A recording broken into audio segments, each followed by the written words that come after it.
الحمد للہ وکفا وسلام علی عبادہ الذین اصطفی اما بعد۔ مشرکین مکہ نے جو نبی علیہ السلام سے 3 سوال پوچھے تھے، ان میں ایک تھا کہ روح کیا ہے، دوسرا تھا کہ اصحاب کہف کون تھے، نوجوان تھے، اور تیسرا سوال پوچھا تھا کہ سکندر ذوالقرنین کون تھا۔ تو آج کے سبق میں ہم سکندر ذوالقرنین کے بارے میں پڑھیں گے۔ اللہ تعالیٰ ارشاد فرماتے ہیں وَيَسْأَلُونَكَ عَنْ ذِي الْقَرْنَيْنِ، اور یہ لوگ آپ سے ذوالقرنین کے بارے میں سوال کرتے ہیں۔ کل آپ فرما دیجئے سَأَتْلُو عَلَيْكُم مِّنْهُ ذِكْرًا، کہ میں ابھی تمہارے سامنے اس کا ذکر کرتا ہوں۔ اس کا نام تھا سکندر۔ بعض مفسرین نے ایک بندہ تھا سکندر مقدونی، اس کے بارے میں لکھا کہ شاید وہ سکندر ذوالقرنین تھا، مگر بہت سارے مفسرین نے اس کا انکار کیا، اس لیے کہ سکندر مقدونی جو تھا وہ ایک فاسق و فاجر آدمی تھا، جبکہ قرآن مجید میں سکندر ذوالقرنین کے بارے میں ہے کہ وہ ایک نیک آدمی تھا اور اللہ تعالیٰ کے ہاں مقبول درجہ رکھتا تھا۔ تو یہ ایک دوسرا ذوالقرنین ہے جس کا نام کہ سکندر تھا۔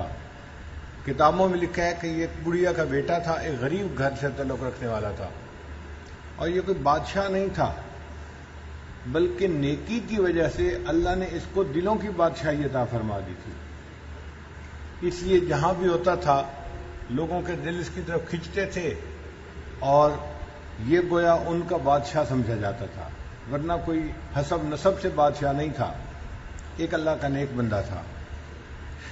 اس بارے میں بھی مفسرین نے لکھا ہے کہ یہ نبی تھے یا ولی تھے، تو اکثر مفسرین نے کہا کہ نبی نہیں تھے، اللہ کے ولی تھے۔ حضرت علی رضی اللہ عنہ سے پوچھا گیا کہ سکندر ذوالقرنین کون تھا، انہوں نے فرمایا کہ اللہ کا ایک نیک بندہ تھا اور اس کی نیکی کی وجہ سے اس کے اوپر اللہ کی خاص رحمتیں تھیں، یعنی اللہ نے اس کو اسباب کا علم بھی عطا کیا تھا اور اس کو اسباب مہیا بھی کیے تھے، اور ان کے لیے سفر کرنا اللہ نے آسان کر دیا تھا۔ بعض تفاسیر میں لکھا ہے کہ وہ بادلوں پہ سفر کرتے تھے، یعنی جیسے سلیمان علیہ السلام تھے، ان کا تخت ہوا میں اڑتا تھا، تو ان کو اللہ تعالیٰ نے ایسا ملکہ دیا تھا کہ بادلوں پہ سفر کرتے تھے۔ اب حقیقت حال کو اللہ بہتر جانتا ہے، لیکن کوئی ایسا سلسلہ ضرور تھا کہ جس میں وہ تیزی کے ساتھ ایک جگہ سے دوسری جگہ کا سفر کرتے تھے۔ ان کو کرنین کیوں کہتے ہیں؟ کرنین 2 کرن والا، تو عام لوگ سمجھتے ہیں کہ شاید ان کے سر پہ 2 زخم تھے اور اس کو چھپانے کے لیے وہ امامہ باندھا کرتے تھے، اس لیے ذوالقرنین کہا جاتا ہے۔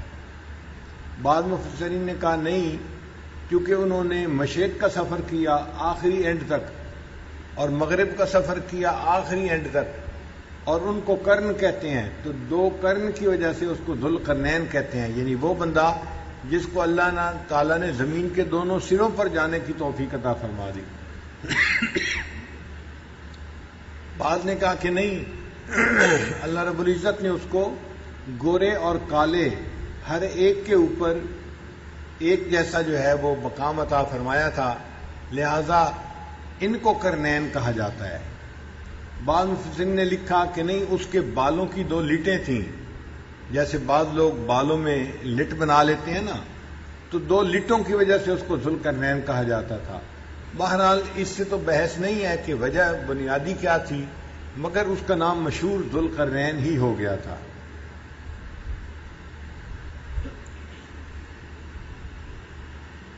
اللہ تعالیٰ فرماتے ہیں انا مکننا لہ فی الارض، ہم نے ذوالقرنین کو زمین میں حکومت دی تھی، یعنی بادشاہ نہیں تھا، لیکن جو فقیر لوگ ہوتے ہیں نا، اللہ والے ہوتے ہیں، وہ بے تاج بادشاہ ہوتے ہیں، وہ جہاں چلے جاتے ہیں لوگوں کے دلوں پہ حکومت کرتے ہیں، لوگ خود بخود ان کے بات ماننا اس کو پسند کرتے ہیں۔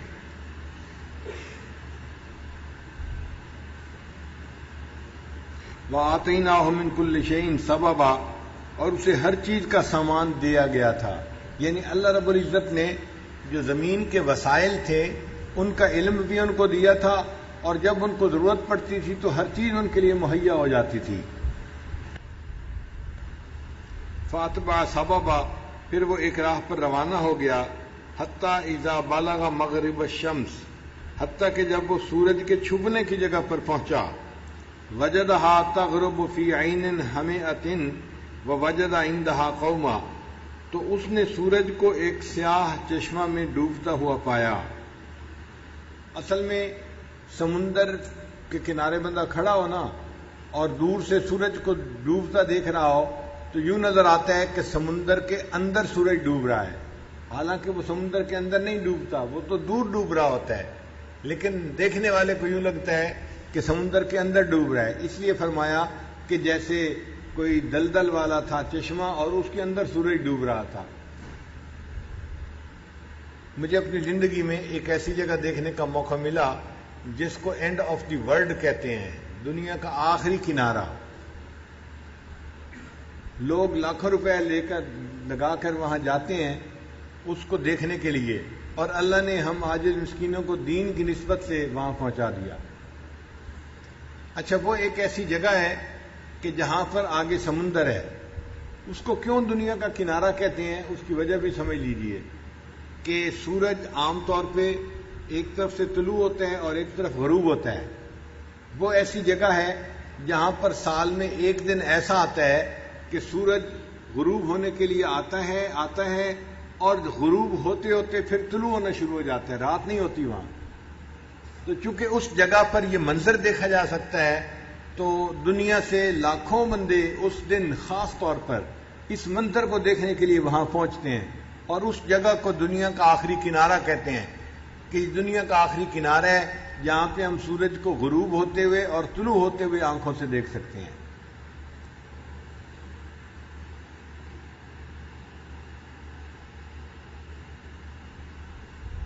قلنا یا ذوالقرنین، ہم نے کہا اے ذوالقرنین، اما ان تعذب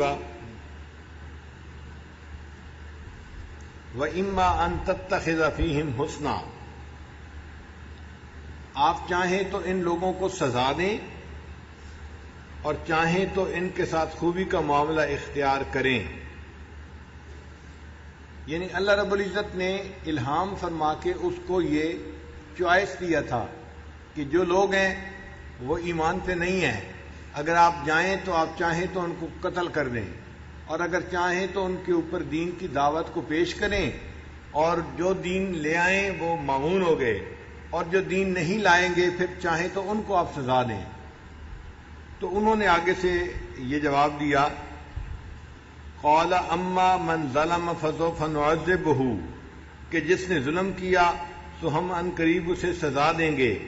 ثم يرد الى ربه فيعذبه عذابا نکرا، پھر وہ اپنے رب کی طرف لوٹایا جائے گا اور اس کا رب اس کو عذاب دے گا، بڑا عذاب دے گا.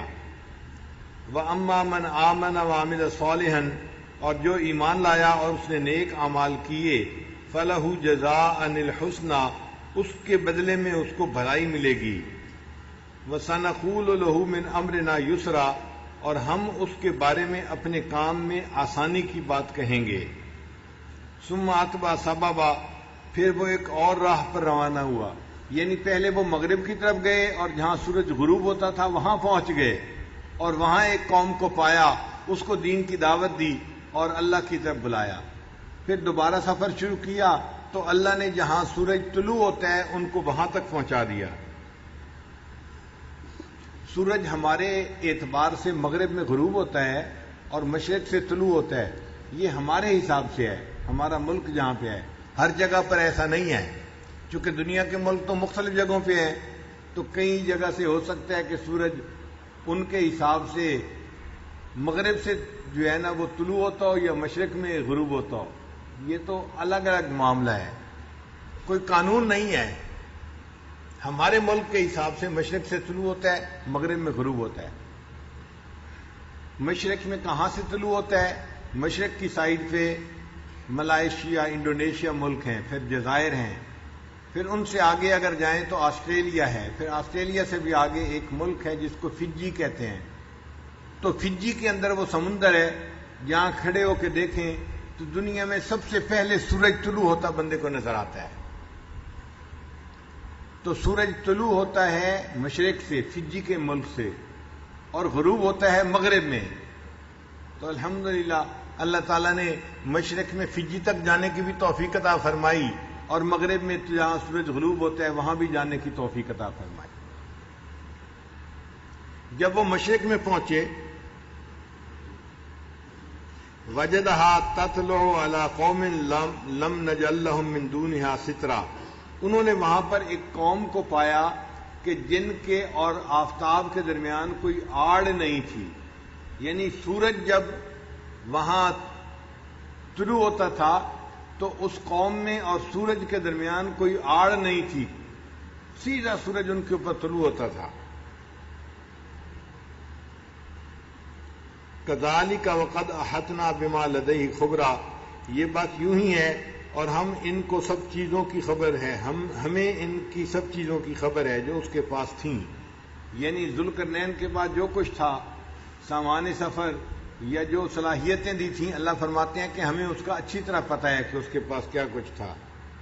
ثم اتبع سببا، یہ تیسرا سفر اب پھر شروع ہو رہا ہے. یعنی ایک سفر تھا غروب شمس کی طرف، ایک سفر تھا طلوع شمس والی جگہ کی طرف، اور اب یہ تیسرا سفر ان کا پھر شروع ہوا. حتیٰ اذا بلغ بین السدین، حتیٰ کہ وہ ایسی جگہ پر پہنچ گیا جو دو پہاڑوں کے درمیان تھی. سد کہتے ہیں دیوار کو، تو بین السدین دو دیواروں کے درمیان، یعنی پہاڑ کو سد کہہ دیا گیا. وجد من دونہما قوما، وہاں انہوں نے ایک قوم کو پایا، لا یکادون یفقہون قولا، جو قوم بات سمجھنے کے قریب بھی نہ تھے. اب وہ زبان تو نہیں سمجھتے تھے، ذوالقرنین کی بات الفاظ میں نہیں ایک دوسرے سے بیان کر سکتے تھے، لیکن لگتا ہے کہ انہوں نے ذوالقرنین کو جب دیکھا تو اشاروں سے ان کو اپنا مسئلہ بتایا. اس قوم کا مسئلہ یہ تھا کہ پہاڑوں کے پیچھے سے ایک قوم تھی جس کو یاجوج ماجوج کہتے ہیں. وہ ان کے اوپر آ جاتے تھے اور قتال کرتے تھے اور تنگ کرتے تھے اور لوٹتے تھے اور پھر واپس چلے جاتے تھے. پھر کچھ عرصے کے بعد ان کے ساتھ یہی معاملہ ہوتا تھا. تو یہ لوگ ان سے بہت تنگ تھے، ان کے ساتھ لڑ نہیں سکتے تھے، مقابلہ نہیں کر سکتے تھے، چاہتے تھے کہ ہم ان سے بچ جائیں. جب انہوں نے سکندر ذوالقرنین کو دیکھا تو انہوں نے آ کے ان کو بتایا کہ جی ہمیں ان سے بچاؤ کا کوئی راستہ بتا دیں، ہم آپس میں پیسے جمع کرتے ہیں اور آپ کو پیسے دیتے ہیں تاکہ آپ ہمارا یہ کام کر دیں. چنانچہ انہوں نے کہا، قالوا یا ذوالقرنین ان یاجوج و ماجوج مفسدون فی الارض، کہ یاجوج ماجوج زمین میں فساد مچاتے ہیں. فہل نجعل لک خرجا، کیا ہم اس شرط پہ مال جمع کریں؟ خراج سے خرج ہے. خراج کہتے ہیں کہ کسی کو مال دینا اس کی حکومت رہنے کی وجہ سے. الا ان تجعل بیننا و بینہم سدا، آپ ہمارے اور ان کے درمیان ایک آڑ بنا دیں.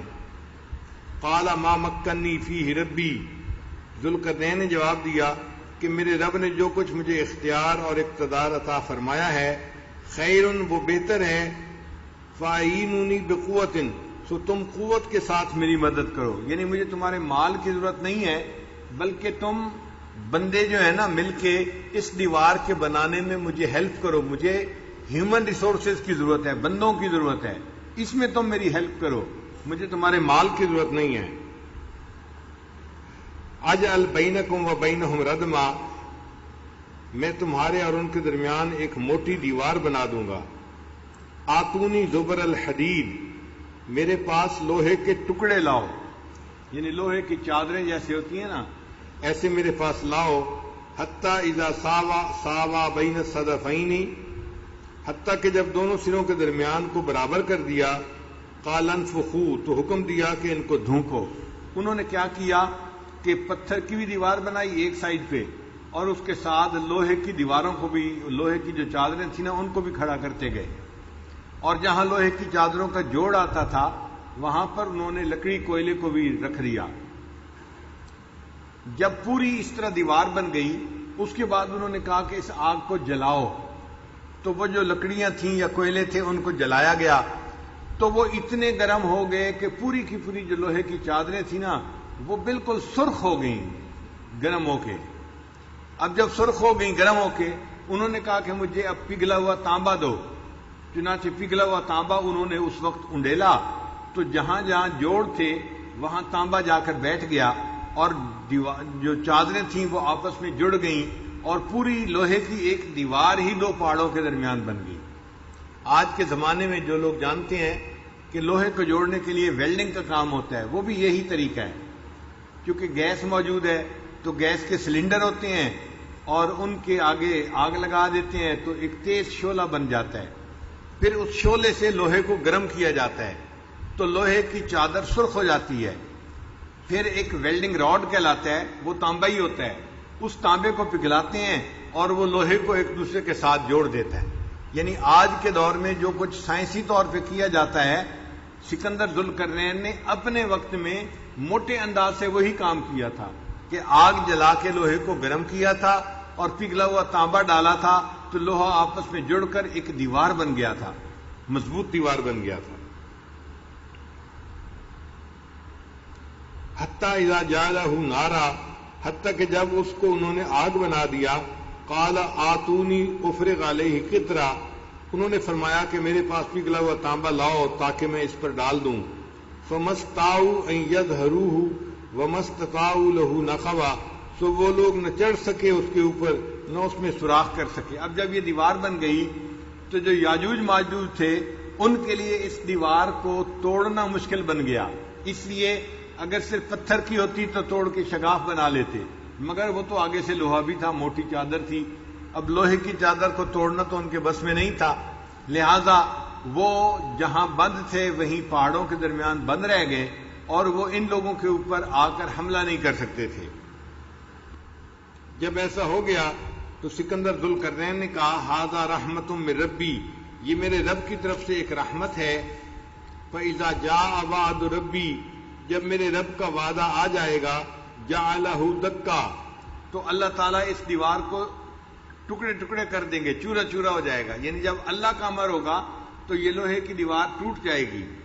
وکان وعد ربی حقا, اور میرے رب کا وعدہ حق ہے. وترکنا بعدہم یومئذ یموج فی بعد, اور ہم اس دن ان کو چھوڑ دیں گے بعض میں گھستے رہیں گے. یعنی یاجوج ماجوج پھر کھلے ہو جائیں گے اور وہ چڑھ دوڑیں گے ان کی طرف. فجمعناہم جمعا, اور ہم سب کو ہی جمع کر لیں گے. وَأَرْدْنَا جَهَنَّمَ يَوْمَئِذٍ لِلْكَافِرِينَ عَرْضًا, اور چونکہ یہ واقعہ قرب قیامت کے قریب ہوگا تو یہاں سے قرآن مجید میں قیامت کا تذکرہ پھر شروع ہو گیا. اللہ فرماتے ہیں ہم اس دن کافروں کے سامنے دوزخ کو پیش کریں گے. الذین کانت اعینہم فی غطاء عن ذکری, کہ جن کی آنکھوں پر میری یاد سے غفلت کا پردہ پڑا ہوا ہے. وکانوا لا یستطیعون سمعا, اور وہ سن بھی نہیں سکتے, یعنی ہدایت کی بات سنتے بھی نہیں ہیں. اب اس کی صورتحال سن لیجئے. ہوگا کیا کہ نبی علیہ الصلوۃ والسلام نے فرمایا کہ جب قرب قیامت کا وقت آئے گا اس وقت یاجوج ماجوج کی وہ جو دیوار ہوگی وہ ٹوٹ جائے گی اور یاجوج ماجوج کھل پڑیں گے اور وہ پوری دنیا میں پھیل جائیں گے. اچھا, ان کی تعداد بہت زیادہ ہے. یوں سمجھیں کہ اگر باقی امت کا ایک بندہ ہے نا, اس کے مقابلے میں یاجوج ماجوج 1000 ہوں گے, تو باقی امت ایک بندہ اور اس کے مقابلے میں یاجوج ماجوج 1000 زیادہ ہوں گے. اب جب وہ نکل پڑیں گے تو وہ خوب فساد مچائیں گے. قرب قیامت کی نشانیوں میں سے ایک نشانی یہ بھی ہے کہ اللہ تعالیٰ دجال کو ظاہر کریں گے. یہ دجال ایک بندہ ہوگا, ایک آنکھ والا ہوگا, یعنی کانا ہوگا, اور یہ شام اور عراق کا جو درمیان کا علاقہ ہے نا, شام اور عراق کے درمیان کا علاقہ, وہاں سے ظاہر ہوگا. اس کے پاس کچھ قوت ہوگی, جیسے سائنسی قوت ہوتی ہے کہ یہ جس زمین کو حکم دے گا اس کی فصل بڑھ جائے گی, حکم دے گا بارش ہونی شروع ہو جائے گی, حکم دے گا تو ایک بندہ جو ہے مردہ وہ زندہ ہو جائے گا. حتیٰ کہ اس کے سامنے ایک بندے کے 2 ٹکڑے کر دیے جائیں گے اور یہ پھر اس بندے کو حکم دے گا تو اللہ اس بندے کو زندہ کر دے گا اور وہ بندہ زندہ ہو جائے گا. لیکن یہ ایک دفعہ ہی کر دے گا, وہ بندہ جب زندہ ہوگا وہ اس کو کہے گا کہ تو دجال ہے، میں تیری بات نہیں مانتا، اور یہ دوبارہ اس کو مارنے کے اوپر قادر نہیں ہوگا، چنانچہ وہ مومن جو ہے وہ اس کے ظلم سے بچ جائے گا۔ اور یہ ایک ایسا فتنہ ہوگا جو پوری دنیا میں جائے گا۔ اچھا، دجال اس دنیا میں 40 دن رہے گا۔ کتنے دن رہے گا؟ 40 دن، مگر 40 دن کی مدت بہت ہوگی۔ نبی علیہ السلام نے فرمایا ایک دن ایک سال کے برابر ہوگا، ایک دن ایک مہینہ کے برابر ہوگا، ایک دن ایک ہفتے کے برابر ہوگا۔ یعنی دن جیسے لمبے ہو جاتے ہیں نا، ایسے لمبے دن ہو جائیں گے۔ تو کہنے کو تو 40 دن ہوں گے، مگر ٹائم کافی ہو جائے گا، اور اس دوران یہ پوری دنیا کا سفر کرے گا، اور جہاں جہاں جائے گا تو عام دنیا دار مادہ پرست لوگ وہ اس کے ساتھ ہو جائیں گے کہ جی جو کہتے ہیں بات پوری ہو جاتی ہے، فصلیں زیادہ ہو جاتی ہیں، جانوروں کا دودھ بڑھ جاتا ہے، اور بارش ہو جاتی ہے، اور فلاں ہو جاتا ہے۔ تو یہ ظاہر پرست لوگ اس کی ظاہری شوبدوں کو دیکھ کر اس کی بات پر عمل کر لیں گے اور ایمان سے محروم ہو جائیں گے۔ وہ ہر جگہ جائے گا، 3 جگہوں پہ نہیں جا سکے گا، ایک مکہ مکرمہ نہیں جا سکے گا، ایک مدینہ منورہ نہیں جا سکے گا، اور تیسرا بیت المقدس میں بھی نہیں جا سکے گا۔ تینوں حرم ہیں اور تینوں جگہ کی اللہ تعالی حفاظت فرمائیں گے۔ ہم لوگوں کے لیے چونکہ مکہ مکرمہ اور مدینہ منورہ جانا آسان ہے، اس لیے میں نے آپ کو 2 کہف بتائے، تیسرے کہف میں ہمارے لیے جانا ہی مشکل ہے، چونکہ بیت المقدس نہ ہمارے کنٹرول میں ہے، اگر ہم جانا بھی چاہیں تو ہم وہاں جا بھی نہیں سکتے، اس لیے میں نے اس کا تذکرہ نہیں کیا تھا۔ اور حدیث پاک میں آتا ہے کہ عورتیں دجال کی بات کو بہت جلدی مانیں گی، کیونکہ عورتیں ظاہری شعبدوں پہ جلدی متاثر ہو جاتی ہیں، تو یہ جلدی اس کی بات کو مان لیں گی۔ حتیٰ کہ حدیث پاک میں ہے کہ لوگ اپنے گھر سے نکلتے ہوئے اپنی عورتوں کو باقاعدہ گھر کے اندر باندھ کے جائیں گے کہ ایسا نہ ہو میں کسی کام کے لیے جاؤں اور یہ گھر سے نکل کے دجال کی طرف جائے اور اس کی بات کو مان لے، تو اس کا فتنہ عورتوں میں بہت پھیلے گا۔ صحابہ کرام کہتے ہیں کہ ہم اس قدر دجال کے فتنے سے ڈرتے تھے کہ ہم درختوں کے اندر سے نکلتے ہوئے محسوس کرتے تھے ایسا نہ ہو ہم واپس جائیں اور آگے دجال کہیں آیا ہوا ہو، کیونکہ نبی علیہ الصلوۃ والسلام نے فرمایا کہ آدم علیہ الصلوۃ والسلام سے لے کر قیامت تک اتنا بڑا فتنہ کوئی نہیں آیا جتنا بڑا فتنہ دجال کا فتنہ ہوگا۔ لوگوں کے ایمان ضائع ہو جائیں گے اور لوگ ایمان سے محروم ہو جائیں گے، اس لیے اپنے ایمان کی فکر کرنے والوں کے لیے یہ فتنہ بہت بڑا فتنہ ہوگا۔ وہ اللہ سے دعائیں مانگیں گے، اے اللہ ہمیں دجال کے فتنے سے محفوظ فرما دے۔ اچھا، دجال جب آئے گا تو وہ فتنہ مچائے گا اور لوگوں کو اپنے پیچھے لگا لے گا، زیادہ لوگ اس کے پیچھے لگ جائیں گے لیکن ایمان والے جو ہیں وہ بچے رہیں گے۔ پھر اللہ تعالیٰ حضرت عیسیٰ علیہ الصلوۃ والسلام کو بھیجیں گے۔ حضرت عیسیٰ علیہ الصلوۃ والسلام شام کے اندر ایک مسجد ہے، اس مسجد کے مشرقی کنارے کے اوپر آسمان سے نیچے اتریں گے، 2 فرشتوں کے کندھوں پہ انہوں نے ہاتھ رکھے ہوں گے، اور ایسے محسوس ہوگا کہ جیسے انہوں نے نیا نیا غسل کیا ہے، ان کے بالوں سے جیسے پانی کے قطرے ٹپکتے ہیں یوں ٹپک رہے ہوں گے۔ تو جب وہ اس پر نیچے اتریں گے تو نماز ادا کریں گے، اور پھر حضرت عیسیٰ علیہ الصلوۃ والسلام دجال کے خلاف مومنین کو لے کر نکلیں گے، اور ایک جگہ ہے اس کو لد کہتے ہیں، اور وہ اسرائیل میں ہے اس وقت وہ جگہ، اس لد کے مقام پر حضرت عیسیٰ علیہ السلام دجال کو قتل کر دیں گے۔ عجیب بات ہے کہ اس جگہ پر آج اسرائیل نے ایک ایئرپورٹ بنائی ہوئی ہے اور اس پر ایک دروازہ بنایا ہوا ہے، اور دروازے کے اوپر آج بھی اس کے اوپر باب لد لکھا ہوا ہے۔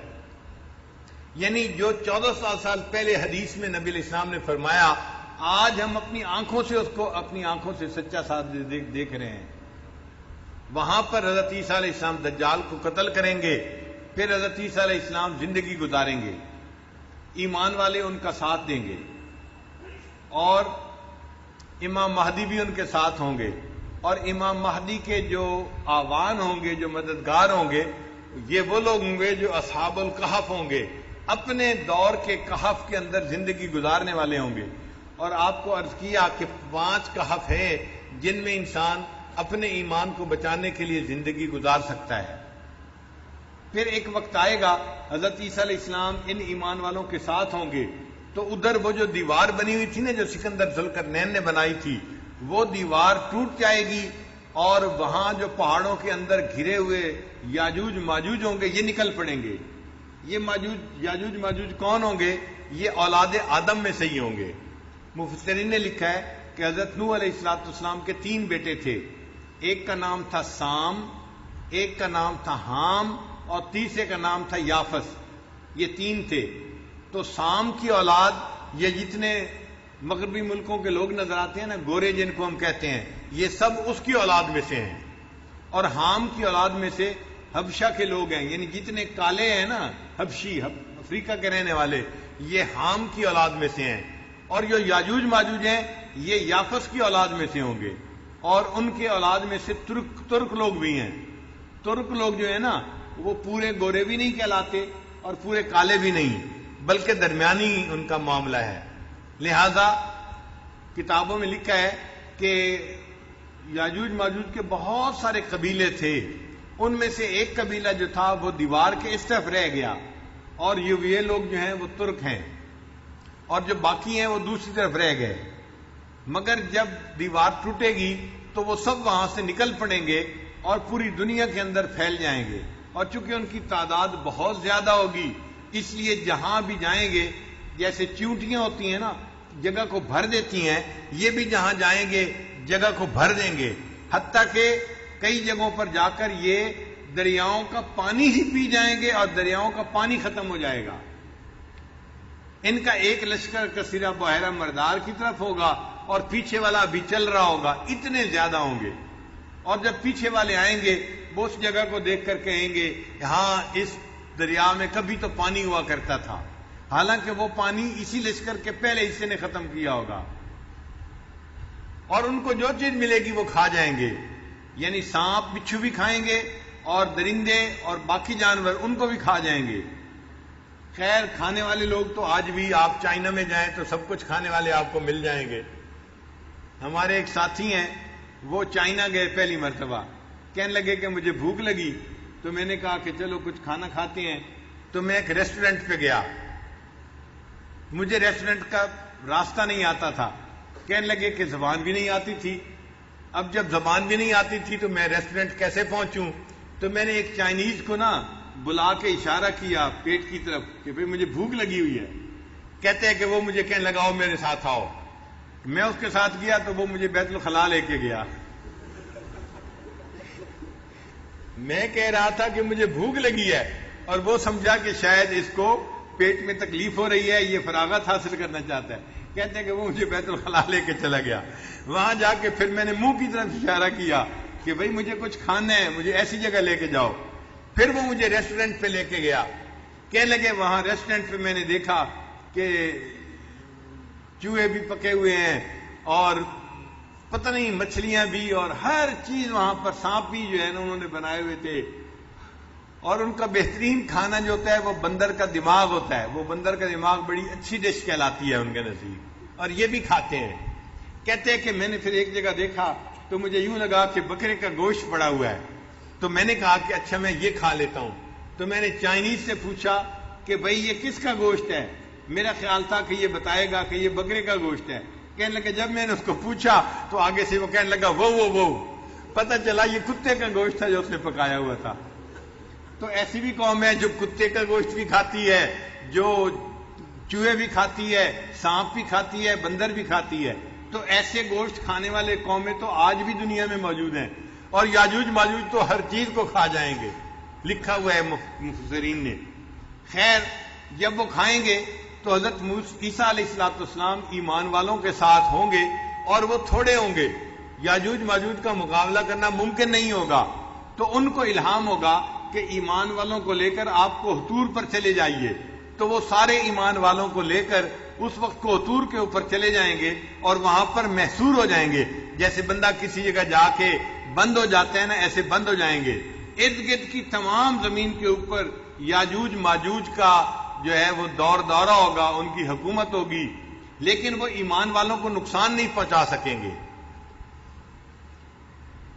اللہ کی شان دیکھیں کہ جب وہ پوری دنیا کو ایک طرح سے فتح کر لیں گے نا، تو پھر یاجوج ماجوج سوچیں گے کہ ہم اب آسمان کی جو ہے نا مخلوق اس کو بھی فتح کرتے ہیں. ان کے پاس تیر ہوں گے، وہ تیر چلائیں گے. مفسرین نے لکھا کہ ان کے تیر جو ہوں گے وہ خون میں ڈوبے ہوئے واپس آئیں گے. جب واپس گریں گے تو یہ محسوس ہوگا کہ جیسے کسی کو لگے ہیں اور واپس آ کے گرے ہیں. مگر وہ جو خون ہوگا وہ ایسا ہوگا کہ اس میں ایک وائرس ہوگی اور وہ وائرس اس میں پھیل جائے گی یاجوج ماجوج کے درمیان. چنانچہ ان کی گردن کے اوپر کچھ گلٹیاں بننی شروع ہو جائیں گی اور اس کی وجہ سے وائرس کی وجہ سے یاجوج ماجوج ساری کی ساری قوم ایک ہی وقت میں مر جائے گی. اور وہ اتنے زیادہ ہوں گے کہ زمین کے اوپر چند گز کی زمین بھی خالی نہیں ملے گی, ہر جگہ پر یاجوج ماجوج کی لاشیں پڑی ہوں گی. اب ایمان والے ان کی لاشوں کو اٹھا نہیں سکیں گے تو اللہ تعالیٰ پرندوں کو بھیجیں گے. جیسے گدھ پرندہ ہے نا, مردار کھاتی ہے, اسی طرح بڑے بڑے پرندے ہوں گے, اونٹ کی گردن کی طرح ان کے پاس لمبی گردنیں اور چونچیں ہوں گی. وہ ان کی لاشوں کو اٹھا کے پھر سمندر میں کسی جگہ پر جہاں اللہ چاہیں گے وہاں پھینکیں گے. پھر اللہ تعالیٰ ایک تیز بارش برسائیں گے اور اس بارش کی وجہ سے زمین کے اوپر جو یاجوج ماجوج کا خون ہوگا وہ بہہ جائے گا اور زمین بالکل پاک ہو جائے گی. پھر عیسیٰ علیہ السلام ایمان والوں کے ساتھ نکلیں گے اور زمین کے اوپر اس وقت سب کے سب نیک لوگ ہوں گے. جب نیک لوگ ہوں گے تو 40 سال ایسے ہوں گے کہ زمین کے اوپر کوئی نافرمانی کرنے والا نہیں ہوگا.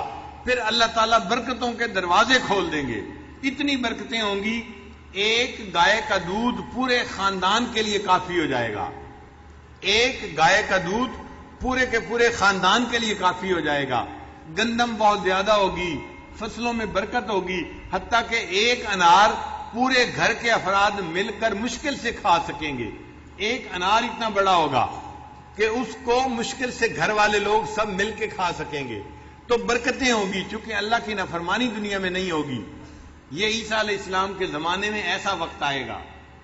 پھر آہستہ آہستہ لوگوں کے اندر پھر غفلت آنی شروع ہو جائے گی اور پھر ان کے اندر ایسے لوگ ہو جائیں گے جو فسق و فجور والے ہوں گے. پھر ایک وقت آئے گا کہ اللہ تعالیٰ ایک ہوا چلائیں گے اور یہ جو ہوا چلے گی یہ ایمان والوں کو لگے گی اور ایمان والوں کو اس ہوا کے لگنے کی وجہ سے موت آ جائے گی. تو ایمان والے جو ہوں گے وہ کثرت کے ساتھ مر جائیں گے اور دنیا کے اندر پھر خبیث لوگ رہ جائیں گے, شرار الناس رہ جائیں گے اور یہ جو بدماش باقی رہ جائیں گے ان کے اوپر اللہ تعالیٰ قیامت کو قائم فرمائیں گے. تو ترتیب یہ بنے گی کہ پہلے دجال آئے گا, پھر اس کے بعد اس کو عیسیٰ علیہ السلام قتل کریں گے, پھر اس کے بعد عیسیٰ علیہ السلام ایمان والوں کے ساتھ زندگی گزاریں گے, مگر یاجوج ماجوج نکل آئیں گے تو عیسیٰ علیہ السلام ان کو لے کے کوہتور پہ چلے جائیں گے, محصور ہو جائیں گے.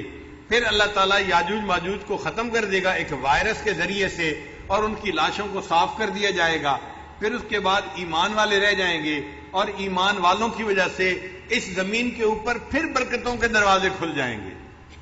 اللہ تعالیٰ فرماتے ہیں وَلَوْ أَنَّ أَهْلَ الْقُرَىٰ آمَنُوا وَاتَّقَوْا, اگر یہ بستی دیسوں والے ایمان لاتے اور تقوی کو اختیار کرتے, لَفَتَحْنَا عَلَيْهِمْ بَرَكَاتٍ مِّنَ السَّمَاءِ, ہم آسمان سے برکتوں کے دروازے ان کے لیے کھول دیتے. تو آج جو برکتیں رکی ہوئی ہیں وہ ہمارے گناہوں کی وجہ سے رکی ہوئی ہیں. جب زمین پہ گناہ ختم ہو جائیں گے اللہ تعالیٰ برکتوں کے دروازے کھول دیں گے اور اتنے دروازے ہوں گے ایک گائے کا دودھ پورے خاندان کے لیے کافی ہو جائے گا. آج تو دنیا نے گائے ایسی بنائی جو 100 کلو دودھ دیتی ہے. اس وقت دنیا میں جو زیادہ سے زیادہ دودھ دینے والی گائے ہے وہ 105 کلو دودھ ریکارڈ ہے پوری دنیا میں 24 گھنٹے میں. مگر اس وقت جو گائے ہوگی وہ اتنا دودھ دے گی کہ وہ دودھ پورے کے پورے خاندان کے لیے کافی ہو جائے گا. اور گندم میں برکت ہو جائے گی اور پھلوں میں برکت ہو جائے گی کہ پورا خاندان ایک گھر کے افراد مل کر مشکل سے انار کو کھا سکیں گے. یہ برکتوں کا زمانہ رہے گا مگر انسان بھولنے والا ہے اور غفلت میں پڑنے والا ہے. آہستہ آہستہ پھر غفلت آنی شروع ہو جائے گی اور اس غفلت کی وجہ سے پھر لوگوں میں فسق و فجور آ جائے گا. عیسیٰ علیہ السلام چلے جائیں گے اور دنیا کے اندر پھر آہستہ آہستہ فسق و فجور بڑھنا شروع ہو جائے گا. پھر جب فسق و فجور بڑھے گا اللہ تعالیٰ ایک ہوا چلائیں گے اور اس ہوا سے ایمان والے لوگ دنیا سے جلدی چلے جائیں گے, رخصت ہو جائیں گے اور پیچھے جو ہے وہ فسق و فجور والے لوگ رہ جائیں گے اور یہ لوگ جو ہیں وہ بے دین قسم کے لوگ ہوں گے. حدیث پاک میں آتا ہے کہ اتنے بے دین ہوں گے کہ ان کے اندر ذرا بھی شرم و حیا نہیں ہوگی، حتیٰ کہ ایک جگہ پر کچھ لوگوں کا مجمع ہوگا اور ایک عورت اس مجمع کے قریب سے گزرے گی تو مجمع کا ایک بندہ اس عورت کے ساتھ بدکاری کرے گا، وہیں پر سب کے سامنے۔ پورے مجمع میں ایک بندہ بھی ایسا نہیں ہوگا جو ان دونوں کو یہ بات کہے کہ تم کہیں اوٹ میں چلے جاؤ، اتنا کہنے والا بھی کوئی نہیں ہوگا۔ یعنی شرم و حیا رہے گی نہیں، وہ جانور کی طرح ہوں گے۔ جیسے جانور سب کے سامنے ایک دوسرے کے ساتھ ملاپ کر لیتے ہیں، یہ انسان بھی جانوروں کی مانندے ہوں گے، اور وہ بھی اسی طرح بے حیا انسان ایک دوسرے کے سامنے یہ بدکاریاں کرتے رہیں گے، ان کو کوئی پرواہ نہیں ہوگی۔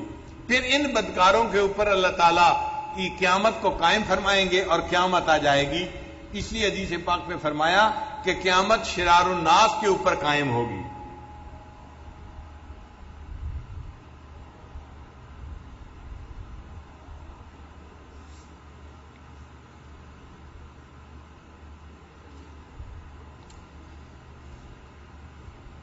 یہ ذوالقرنین کا واقعہ تھا۔ عجیب بات کہ نبی علیہ الصلوۃ والسلام نے تینوں سوالوں کے جواب بھی دے دیے۔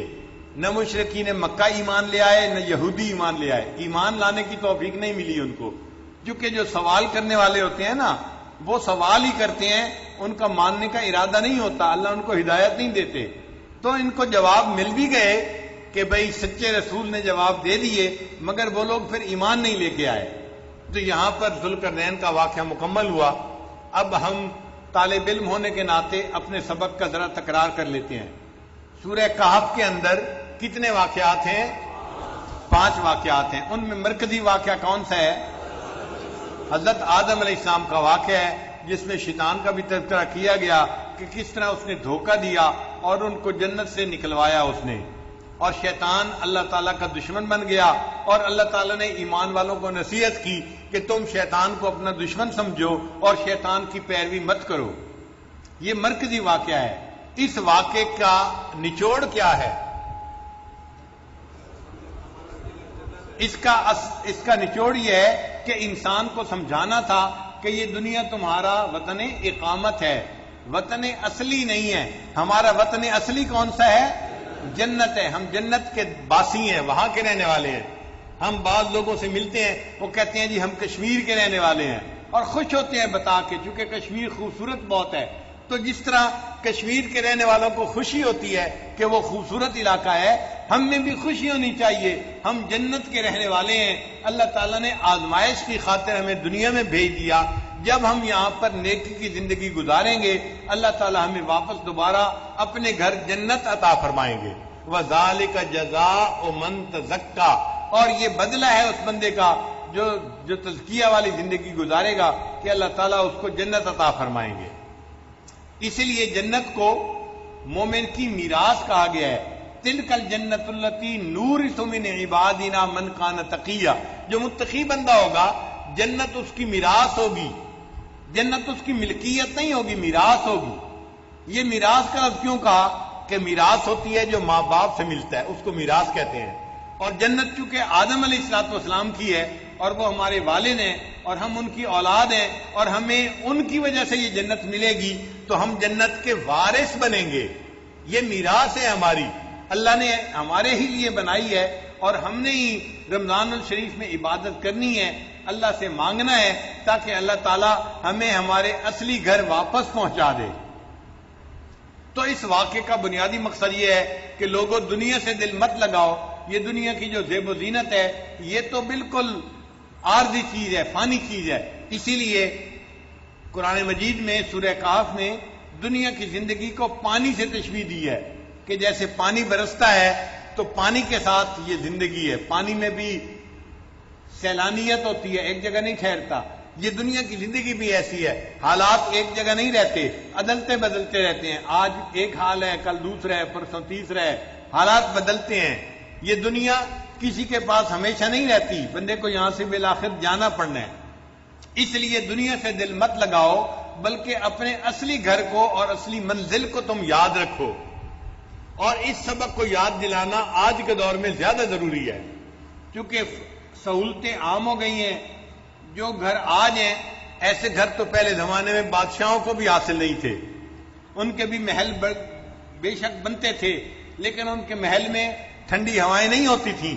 ان کے محل میں خادم پنکھے کرتے تھے اور بادشاہ صاحب کو بھی پسینہ آ رہا ہوتا تھا. آج دیکھو ہم جیسے عام لوگوں کو بھی اللہ تعالیٰ کیسے گرمی کے موسم میں ٹھنڈی ہوا میں بیٹھنے کی توفیق عطا فرماتے ہیں. پہلے زمانے کے بادشاہوں کو ٹھنڈے پانی کے مشروبات حاصل نہیں تھے. کہیں کہیں کسی کو برف ملتی ہوگی تو ملتی ہوگی.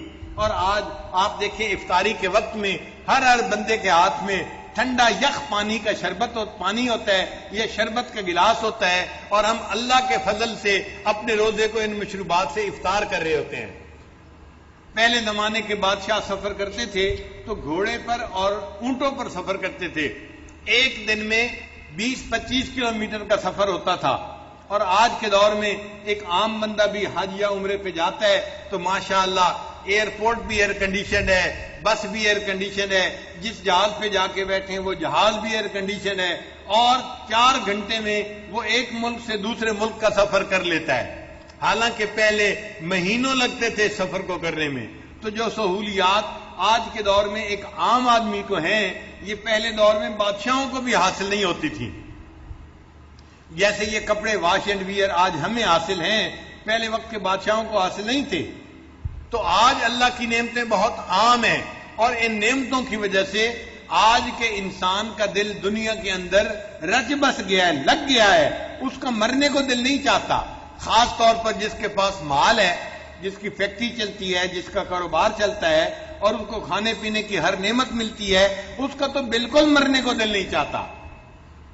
تو چونکہ دنیا میں دل لگ گیا، جم گیا، اس لیے اللہ تعالیٰ نے آخرت یاد دلائی کہ لوگوں کسی دنیا پہ ریجھ کے مت بیٹھ جاؤ، یہ دھوکے کی جگہ ہے، دھوکہ مت کھاؤ، اپنی اصلی منزل کو یاد رکھو. بالآخر تمہیں ایک دن موت آنی ہے، اللہ کے سامنے تمہیں حساب دینا ہے، اور بالآخر تمہیں اپنی اصلی منزل پہ پہنچنا ہے. تو یہ آدم علیہ السلام کا جو قصہ تھا، یہ مرکزی قصہ ہے. یہ ہمیں آخرت کی منزل یاد دلاتا ہے اور دنیا سے دل کاٹنے کو اور آخرت کی طرف دل کو متوجہ کرنے کا سبق دیتا ہے. التجافی عن دار الغرور والانابۃ الی دار الخلود. ہمیشہ رہنے والے گھر کی طرف دل جم جائے اور دھوکے کے گھر سے انسان کا دل کٹ جائے. پھر اس واقعے سے پہلے 2 واقعات ہیں. وہ کون کون سے ہیں؟ عوام الناس کے واقعات ہیں. ان میں سے ایک واقعہ ہے اصحاب کہف کا. چند نوجوان تھے جو ایمان بچانے کے لیے ایک کہف کے اندر داخل ہو گئے. چھوٹی جگہ ہو اور پوشیدہ ہو تو اس کو غار کہتے ہیں، اگر بڑی کھلی جگہ ہو اور پوشیدہ ہو تو اس کو کہف کہتے ہیں. چنانچہ وہ ایک کہف میں چلے گئے اور وہاں پر اللہ نے ان کو سلا دیا. 309 سال وہاں سوئے رہے، اور اس دوران جو ظالم بادشاہ تھا وہ مر گیا، اور جو نیا بادشاہ آیا وہ مومن تھا، اور جو قوم تھی وہ بادشاہ کے دین پر ایمان لے آئی. اور ان لوگوں کو پتہ نہیں تھا کہ بھائی دنیا میں کیا کچھ ہو چکا ہے. یہ سمجھے تھے کہ ہم تو ایک دن یا دن کا کچھ حصہ سوئے ہیں. ایک دوسرے سے پوچھنے لگے. ایک نے کہا کہ یار کیا بحث کرنی، بھوک لگی ہوئی ہے، چلو کسی کو بھیجو جا کے روٹیاں لے کے آئے. پیٹ نہ پئیاں روٹیاں تے سبے گلاں کھوٹیاں، کس بحث میں پڑے ہوئے ہو، ایک بندے کو بھیجو جا کے کھانا لاؤ. انہوں نے اس کو نصیحت کرنی شروع کر دی. بھائی جو جائے گا وہ نرمی سے گفتگو کرے، کسی کے ساتھ الجھے نہیں. وَلْيَتَلَطَّفْ، نرمی سے بولے، نرمی سے بات کرے، معاملہ کرے. یہ وَلْيَتَلَطَّفْ جو ہے یہ پورے قرآن مجید کا سب سے درمیانی لفظ ہے. یعنی اللہ تعالیٰ یہ چاہتے ہیں کہ میرے بندو، اگر تم میری کتاب کو پڑھ رہے ہو، اس کتاب کا جو مرکزی نقطہ ہے وہ یہ ہے کہ تمہاری طبیعتوں کے اندر نرمی ہونی چاہیے، اخلاق کے اندر نرمی ہونی چاہیے. تم لوگوں کے لیے باعث رحمت بن کے رہو، باعث زحمت بن کے نہ رہو. اور پھر دوسری شرط یہ لگائی کہ جو بندہ جائے وہ پاکیزہ کھانا لے کے آئے، اس لیے کہ ولایت کا مقام پانے کے لیے پاکیزہ کھانا ضروری ہوتا ہے. جو انسان کھانے کا خیال نہیں کرتا، ایک مشتبہ لقمہ اس کے مہینوں اور سالوں کی محنت کو ضائع کر دیا کرتا ہے. اب یہ بندہ جب کھانا لینے کے لیے گیا، اس نے پیسے ادا کیے تو پیسے تو تھے 300 سال پرانے، ان کو کوئی پہچانتا بھی نہیں تھا. انہوں نے کہا بھئی تمہیں یہ پیسے کہاں سے ملے؟ لگتا ہے تمہیں تو کوئی خزانہ مل گیا ہے. تب اس کو بتانا پڑا کہ نہیں ہم تو چند دن پہلے وہاں گئے تھے اور جا کے سوئے اور اٹھے ہیں تو کھانا لینے آ گئے. تو اس نے دوسروں کو بلایا اور لوگوں کو پتا چل گیا کہ بھئی یہ لوگ تو پرانے زمانے کے لوگ ہیں. پھر لوگ آئے اور انہوں نے ان کی جگہ کو دیکھا اور انہوں نے اس کے اوپر ایک تختی بھی لگا دی. بعض نے کہا کہ یادگار بنانی چاہیے. انہوں نے کہا اچھا ہم اس پر ایک عمارت بنائیں گے. چنانچہ جو اس وقت لوگ تھے انہوں نے ان کے کہف کے قریب ایک یادگار کے طور پر مسجد بنا دی جس کا تذکرہ قرآن مجید میں موجود ہے. اس واقعے میں اللہ تعالیٰ کیا سبق دینا چاہتے ہیں؟ کہ قرب قیامت فتنوں کا زمانہ ہے. ایسا وقت ہے کہ ایک انسان صبح اٹھے گا ایمان والا ہوگا اور شام سونے کے لیے بستر پہ جائے گا تو ایمان سے خالی ہوگا. اچھا یہ عملی برائیاں نہیں ہیں. عملی گناہ انسان کو بے ایمان نہیں کرتے، گناہگار بناتے ہیں لیکن ایمان سے محروم نہیں کرتے. یہ نظریاتی چیزیں ہوتی ہیں جو بندے کو ایمان سے ہی محروم کر دیا کرتی ہیں. تو آج کے دور میں ایسے نظریاتی لٹیروں سے بچنے کی ضرورت ہے. آپ دیکھیں بعض لوگ نئے جو ہیں ٹی ویوں پہ آتے ہیں، میڈیا پہ آتے ہیں اور ان کی اپنی شریعت ہوتی ہے. وہ جو پرانے علماء ہیں ان کے خلاف باتیں کرتے ہیں، ائمہ کی تقلید کے خلاف باتیں کرتے ہیں اور وہ نئے جو ہے مسئلے نکالتے ہیں اور اپنی علمیت کی باتیں جھاڑتے ہیں. اس قسم کے جو لوگ جو من مرضی سے قرآن پاک کا ترجمہ کرتے ہیں اور لوگوں کو من مرضی کے مسائل سناتے ہیں، یہ ایمان کے ضائع ہونے کا سبب بنتے ہیں. ایسے لوگ جیسے بھی ہوں ان کی نہ بات سننی چاہیے نہ اپنے ایمان کو خطرے میں ڈالنا چاہیے. بات کی سمجھ آ گئی نا؟ اب ان سے ایمان بچانے کا کیا ذریعہ ہے کہ انسان آج کے دور میں کہف کے ساتھ جڑ کے زندگی گزارے. تو آج کے دور میں کتنے کہف ہیں؟ 5 کہف ہیں. کون کون سے؟ مدارس عربیہ کہف ہیں اور اللہ والوں کی خانقاہیں کہف ہیں اور دعوت و تبلیغ کا کام کہف ہے. اور چوتھی چیز قرآن مجید کہف ہے. قرآن مجید کے ساتھ جو بندہ جہاں بھی ہوگا، مشرق میں ہو یا مغرب میں، درس قرآن کے ساتھ جڑا رہے اور قرآن کی تعلیمات کو سنتا رہے اور اس کے مطابق اپنے عقائد کو رکھے، اس کا ایمان قرآن مجید کی برکت کی وجہ سے اللہ تعالیٰ محفوظ فرمائیں گے. پہلے زمانے میں ہم نے اپنے بچپن میں دیکھا ہمارے شہر کی تقریباً ہر دوسری تیسری مسجد میں فجر کے بعد درس قرآن ہوتا تھا. ہم لوگ فجر کی نماز کے وقت جب جاگتے تھے تو لاؤڈ اسپیکروں کے اوپر درس قرآن ہوتا تھا. ہم گھر میں بیٹھ کے بعض آیات کی تفسیر سنا کرتے تھے. یہ مولانا صاحب یہ تفسیر کر رہے ہیں، وہ مولانا صاحب یہ تفسیر کر رہے ہیں. اور بعض علماء اپنی زندگی میں 3 مرتبہ یا 5 مرتبہ پورے قرآن کی تفسیر بیان کر لیا کرتے تھے. آج یہ بات کم ہوتی جا رہی ہے اور امت کا اس میں بڑا نقصان ہے. لہذا جو مسجد کے منتظمین ہیں، متولی حضرات ہیں، ان کو چاہیے کہ خطباء سے کہیں، ائمہ حضرات سے کہیں، ہر مسجد کے اندر فجر کے بعد درس قرآن کو ضروری سمجھا کریں. جیسے تبلیغ جماعت کے لوگ تعلیم کو ضروری سمجھتے ہیں نا، اس سے زیادہ ضروری اس مسجد میں درس قرآن کا ہونا ہے. یہ اس سے زیادہ ضروری ہے کیونکہ تعلیم سے تو انسان کی کیفیات تازہ رہیں گی اور درس قرآن سے انسان کا ایمان محفوظ رہے گا. اس لیے درس قرآن زیادہ ضروری ہے. اور علماء کو خود بھی اپنی ذمہ داری محسوس کرنی چاہیے. جو بندہ دور حدیث کر لیتا ہے وہ اس کے بعد چاہے مدرسے میں پڑھائے، چاہے کوئی کاروبار کرے، نوکری کرے، مگر اس کو چاہیے کہیں نہ کہیں فجر کے بعد درس قرآن کا حلقہ ضرور رکھے تاکہ امت کو درس قرآن کی وجہ سے قرآن مجید کی ہدایت کا نور ملتا رہے. اس کی کوشش کرنی چاہیے، اس کو بڑھانا چاہیے. یہ کہف ہے ہمارے لیے. اور 5واں کہف کون سا ہے؟ مکہ مکرمہ مدینہ منورہ. یہ بھی کہف ہیں. جو لوگ وہاں چلے جائیں گے وہ بھی دجال کے فتنے سے محفوظ رہیں گے. پھر اس کے بعد دوسرا واقعہ کون سا ہے؟ عوام الناس میں سے ایک بندہ تھا جس کے 2 باغ تھے. یعنی ایک بڑا باغ تھا، درمیان میں نہر تھی، پانی کا کھالا تھا اور لگتا یہ تھا کہ دونوں کناروں پہ الگ الگ باغ ہیں. تو 2 باغ تھے، صاحب جنتین کہتے ہیں. لیکن یہ بندہ بڑا متکبر بندہ تھا، اس کے اندر عجب تھا، مال تھا، مال نے اس کے اندر خود پسندی پیدا کر دی تھی. اس لیے جس کے پاس مال آتا ہے نا، اس کی آواز میں مال کی جھنکار شامل ہو جاتی ہے. لہذا اس نے اپنے ساتھی سے کہا کہ دیکھو میرے پاس تو پھل بہت زیادہ ہیں اور کام کرنے والے بھی لوگ بڑے ہیں، اور ایسا ہے کہ میرا یہ جو باغ ہے یہ کبھی بھی فنا نہیں ہوگا، اور مجھے لگتا ہے کہ قیامت نہیں آئے گی. یعنی اس نے الٹا قیامت کا ہی انکار کر دیا، اور پھر ساتھ یہ بھی کہنے لگا کہ اگر قیامت آ بھی گئی تو جیسے اللہ نے مجھے یہاں خوب مال دیا ہے، مجھے لگتا ہے کہ آخرت میں بھی اللہ مجھے اس سے بھی زیادہ عطا فرمائیں گے. یہ مالداروں کے اندر ایک غلط فہمی ہوتی ہے کہ وہ سمجھتے ہیں کہ مال کا ملنا ہماری خوش قسمتی ہے، حالانکہ مال کا ملنا خوش قسمتی نہیں ہوتی، بندے کے اوپر آزمائش ہوتی ہے. اس لیے صحابہ کرام ڈرا کرتے تھے. آج کے لوگ خوش ہوتے ہیں اگر کسی کی انکریمنٹ ہو جائے، نوکری بہتر ہو جائے، اس کی تنخواہ اچھی ہو جائے، خوش ہوتے ہیں کہ مال زیادہ ملے گا.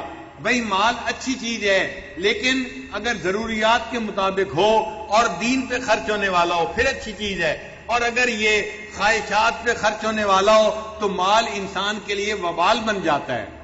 ایسا مال جو وبال ہو اس سے اللہ تعالی ہماری اور ہماری اولادوں کی حفاظت فرمائے. تو اس صاحب جنتین والے واقعے میں ہمارے لیے کیا سبق ہے کہ اگر کوئی نعمت ملے تو انسان کس کی طرف منسوب کرے؟ اللہ تعالیٰ کی طرف منسوب کرے. اللہ کو خوشی ہوتی ہے میں نے بندے کو نعمت دی اور بندے نے میرا احسان مانا، خوشی ہوتی ہے اللہ تعالیٰ کو. اس لیے شکر ادا کرنے والا بندہ اللہ تعالیٰ کا پسندیدہ بندہ ہے. مگر عجیب بات یہ ہے وَقَلِيلٌ مِّنْ عِبَادِيَ الشُّكُورُ، بندوں میں سے تھوڑے ہوتے ہیں جو اللہ کا شکر ادا کرتے ہیں. باقی لوگ اس کو اپنی صفات سمجھتے ہیں، اپنی محنت سمجھتے ہیں. قارون نے یہی تو کہا تھا کہ جو کچھ میرے پاس ہے اوتی تو علی علم من عندی، جو میرے پاس علم تھا اس کی وجہ سے یہ ملا ہے. میں نے بزنس ڈیل ایسے کی، میں نے کاروبار ایسے کیا، میں نے ڈیسیژن میکنگ وقت کے اوپر کی اور اس کی وجہ سے مجھے پروفٹ بڑا ہوا. یہ مجھے میرے علم کی وجہ سے ملا ہے، اور اس کی وجہ سے اللہ نے اس کو اس کے مال کے ساتھ زمین کے اندر غرق فرما دیا. یہ صاحب جنتین جو تھا اس نے بھی نعمتوں کو اپنی طرف منسوب کر لیا. میرا باغ، میرا پیسہ، میری نعمتیں، میرے پاس بندے ہیں. پھر اللہ تعالیٰ نے اس کے باغ کو آگ لگا کے بالکل ختم کر دیا، اور یہ بندہ اپنے کف افسوس ہی ملتا رہا، ہاتھ ہی ملتا رہا. تو نعمتوں کی قدردانی کے لیے نعمتوں کے چھن جانے کا انتظار نہ کریں، بلکہ نعمتوں کی موجودگی میں اس کا قدردانی کریں. جو نعمتوں کی موجودگی میں قدردانی کرتا ہے اللہ اپنی نعمتیں اور زیادہ عطا فرما دیتا ہے. اللہ تعالیٰ کا وعدہ ہے لَإِن شَكَرْتُمْ لَأَزِيدَنَّكُمْ، اگر تم میرا شکر ادا کرو گے میں اپنی نعمتیں تمہیں اور زیادہ عطا کروں گا. تو نعمتوں کو بڑھانے کا آسان طریقہ کہ انسان اللہ کا شکر ادا کرے، اٹھتے بیٹھتے ہر وقت اللہ کا شکر ادا کرے. اللہ تیرا شکر، اللہ تیرا شکر، اللہ تیرا احسان. اچھا عجیب بات ہے اللہ تعالیٰ نعمتیں بندوں کو دیتا ہے اور بندہ ان نعمتوں کی قدردانی نہیں کرتا. میں ایک بندے کو جانتا ہوں جس کا کاروبار اتنا اچھا ہے اگر وہ 40 گھروں کا اپنے ذمے لے لینا رزق تو وہ 40 گھروں کو پال سکتا ہے، اتنا اس کے پاس رزق ہے. ایک مرتبہ میری اس سے ملاقات ہوئی تو میں نے یہ پوچھ لیا سنائیں کاروبار کیسے ہے؟ کہتا ہے جی بس گزارا ہے. پھر میں نے اس کی خوب کلاس لی. میں نے کہا کہ یہی لفظ کہ میں نے کہا تجھے تیری ماں روئے، کیونکہ مجھے پتا تھا کہ اب اس کا تعلق بن گیا ہے بیت کا، اب میں سخت بات بھی کر دوں گا تو یہ سن لے گا، برداشت کر جائے گا. میں نے اسے کہا تمہیں تمہاری ماں روئے کہ تمہارے پاس اللہ نے اتنا پیسہ دیا اپنے علاوہ 40 گھروں کی کفالت کر سکتے ہو، اور اللہ نے جب تمہیں اتنا دیا ہے اور میں نے پوچھا کاروبار کیسا ہے، منہ بنا کے کہتے ہو گزارا ہے. کیوں نہیں کہہ سکتے میں اپنے اللہ پہ قربان جاؤں، اس نے مجھے میری ضروریات سے بہت زیادہ عطا کیا ہے. اللہ کی تعریف کرتے ہوئے زبان چھوٹی ہو جاتی ہے اور انسان اللہ کی تعریف نہیں کر سکتا. ہمیں تو دل کھول کے اللہ کی تعریفیں کرنی چاہیے. اللہ پہ میں قربان جاؤں، میرے مالک نے تو مجھے میری اوقات سے بڑھ کر دیا ہے، میں تو ان نعمتوں کا شکر ہی ادا نہیں کر سکتا، میں ساری زندگی اگر سجدے میں پڑا رہوں میں اللہ کی نعمتوں کا پھر بھی شکر ادا نہیں کر سکتا۔ تو ہم شکر ادا نہیں کرتے بلکہ اللہ کی نعمتوں کی بے قدری کرتے ہیں۔ اس لیے اللہ نے قرآن مجید میں کہا وَمَا قَدَرُ اللَّهَ حَقَّ قَدْرِ، ان لوگوں نے اللہ کی قدر نہیں کی جیسی کرنی چاہیے تھی۔ تو صاحب جنتین والے واقعے میں ہمیں یہ سبق ملا کہ ہم نعمت کو اللہ کی طرف منسوب کیا کریں۔ کس کی طرف منسوب کیا کریں؟ اللہ کی طرف، اور اپنے اندر عجب نہ پیدا ہونے دیں، تکبر نہ پیدا ہونے دیں۔ عجب اور تکبر انسان کا ہلاک کرنے والی بیماری ہے۔ نبی علیہ السلام نے فرمایا لا يدخل الجنہ، جنت میں وہ بندہ داخل نہیں ہو سکتا من کان فی قلبہ مثقال ذرۃ من کبر، جس کے دل کے اندر ذرہ کے برابر بھی تکبر ہوگا۔